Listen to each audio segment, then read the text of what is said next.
हमारे इस online learning platform पर आप सभी का फिर से स्वागत है। हम जो प्रतिदिन शासन व्यवस्था के जो लेक्चर सीरीज चला रहे हैं उसी का यह आज दूसरा वीडियो है। आज हम बात करने जा रहे हैं संवैधानिक शासन की। इस वीडियो में हम यह समझ विकसित करेंगे कि संवैधानिक शासन का अर्थ क्या है और भारत का जो संवैधानिक शासन है उसका मूल तत्व हमारे संविधान में कहाँ है।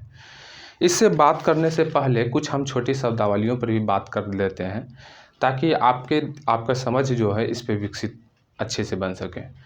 सबसे पहले हम नीति की बात कर लें कि नीति का अर्थ क्या होता है।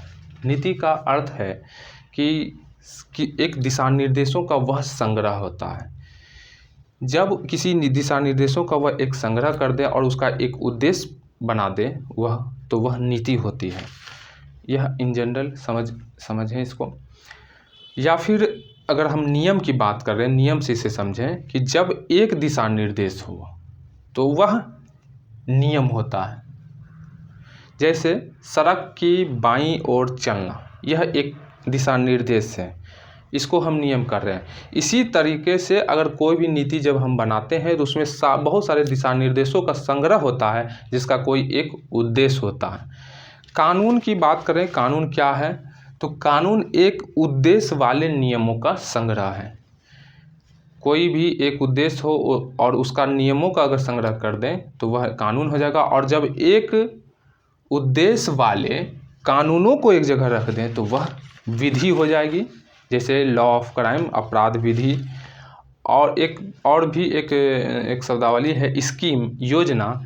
इसका अर्थ है कि किसी भी एक समय सीमा निर्धारित करके कोई भी योजना हम चलाते हैं तो वह स्कीम हो जाता है। अगर उसमें समय सीमा निर्धारित ना हो तो वह प्लान या फिर प्रोग्राम कह सकते हैं उसको।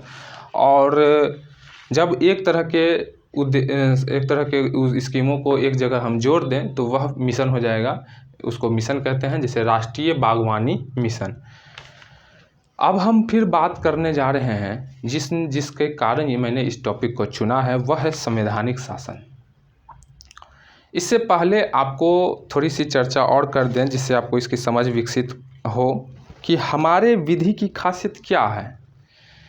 तो हमारे देश में जो आप गौर करें तो अधिकांश जो विधियां हैं वो ब्रिटिश शासन के समय की हैं। जैसे बात कर ले इंडियन पेनल कोड, भारतीय दंड संहिता 1860, पुलिस एक्ट 1861। इस तरह की जो भी विधियां हैं वह हमारे ब्रिटिश शासन के समय की है।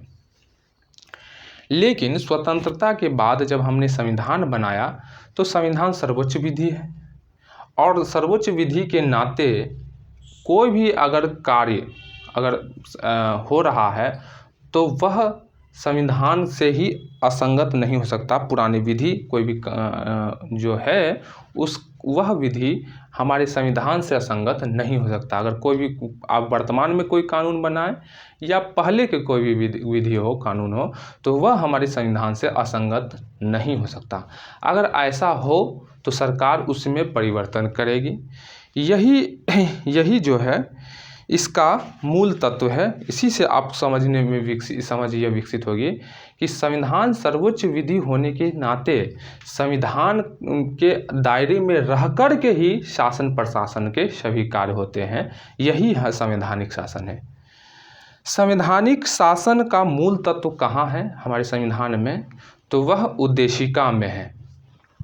एक इंग्लिश में एक वाक्य कहते हैं और उसके बाद फिर मैं इसको ब्रीफ करता हूँ। अगर एक जनरली बात करें तो संविधान को देख करके हमें यह लगता है कि India is politically liberal, economically socialist, socially egalitarian and culturally secular.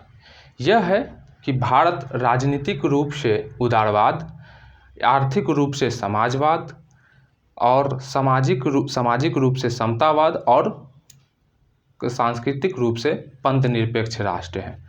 कहने का इसके बाद हम इसमें 4 विचारधाराएं आपको देखने को मिलेंगे: उदारवाद, समाजवाद, समतावाद और पंथ निरपेक्ष। इन्हीं 4 विचारधाराओं के आधार पर यह संवैधानिक शासन हमें देखते हैं उद्देशिका में। यही शासन प्रशासन का मुख्य कार्य है।